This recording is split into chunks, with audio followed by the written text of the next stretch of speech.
Why do you need a concrete plan for career growth? Hi, everyone. I'm Limor. And for those who don't know me, I used to be a software engineer, and later on in my career, I grew into leadership. I was an engineering manager and a director of engineering. And over the past 5 years, I've been focusing on my passion, which is supporting women in tech and helping women grow and succeed. And today, I really wanted to talk about having a plan for your career growth. The reason I think it's very important is because I didn't always have one. And looking backwards, I realized how important it was.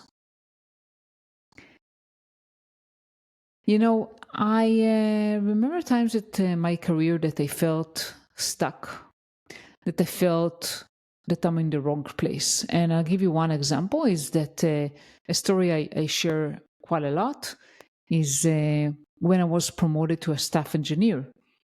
And I felt that that was not the path that was right for me because I didn't see myself going into senior staff and staying in the IC route rather than wanting to become a manager. But I only realized that once I was promoted. And unfortunately, I didn't have a plan. And also, no one knew that I wanted to be a manager. And, I saw my colleagues around me getting promoted and getting feeling, well, maybe I'm not cut out for management, not good enough. But you know, the challenge was that I really didn't have a plan and I didn't socialize it with anyone. So no one knew what I wanted. So not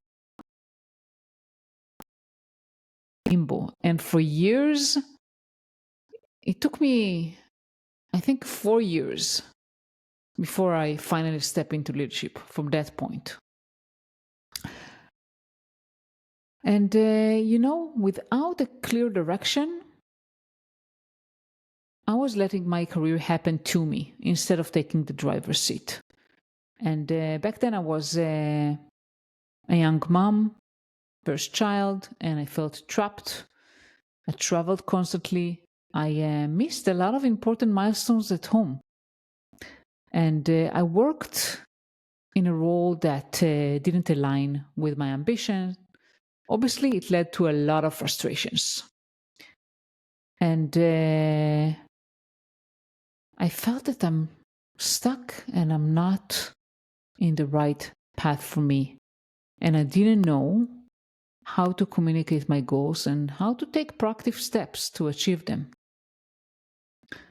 So, the truth that I've learned the hard way is that no one is coming to hand you your dream role on a silver platter. You really need to define your own goals, understand the environment you're working in, and advocate for yourself. I think that a concrete plan for your career growth is not just a nice to have. It's really a foundation for moving forward with confidence and clarity. And when I coach women, a lot of times I hear they're saying they're not sure where to start. And they say things like, what if my manager doesn't see my potential? And believe me, I get that. I've been there too. But this is what I guide my clients through. It's very simple yet powerful. First of all, we work on really defining what are the goals. So you have to really stop and ask yourself, what do you want? And it sounds simple, right? But a lot of times we don't do that. We just try to satisfy what our manager asks us to do, or maybe what the environment expect us to do, instead of asking ourselves, like, what do I want? What are my goals? And this is super important to really understand that. I'll tell you another thing also, when you're super busy in the daily grind, sometimes it's difficult. It's difficult to realize what you want. And one recommendation I can give you is really to give yourself space. And what I mean by that is trying to step away maybe for a day outside, a getaway, a weekend, or even just like go outside for a walk or something. because you need the mental space in order to think of something that is not like the day-to-day tasks that are probably, overflowing, right? Because we all juggle through work and life and we have so much to do. And it's really difficult to step out of that and try to think of what do you really want. So that's the first thing. What do you want and what are your goals? Then what I do with my clients, we map the environment, meaning their manager, their peers, their stakeholders. We identify what opportunities they have, obviously opportunities that align with their ambitions, with what they want, but also, and not less importantly, with what the business need. Because eventually we all are doing our work in order to achieve something in for the company. So we have to take into account not just what we want, but how does that contribute to the business goals. And then it's about really taking charge of your narrative and building relationships that support your vision and building a plan. And there's one thing I want you to remember is that you have the power to shape your career. Even if you feel powerless, I'm telling you, you have the power. And it has to start by you giving yourself permission to take the first step and not to wait for someone else to notice your potential. It means you need to advocate for yourself and not being afraid to take risks. Like, for example, when I was 8 months pregnant with my second child, I almost didn't apply to a management role because I thought, who would hire someone that is about to go on maternity leave?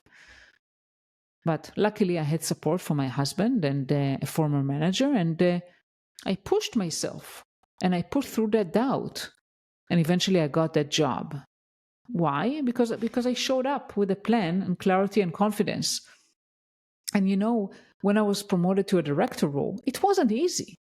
I had to define myself that I want to become a director. I had to work with HR business partner and with my manager and with a coach to figure out what are the gaps and what do I need to do. I had to think outside of the box and think about how can I prove that I am capable of being a director and what are the things that I can do. So I really had to take control and responsibility for my career and not wait for someone to hand that over to me. So I want to end this short episode with a challenge for you. I want to ask you, what's your next career step? The step that you would want?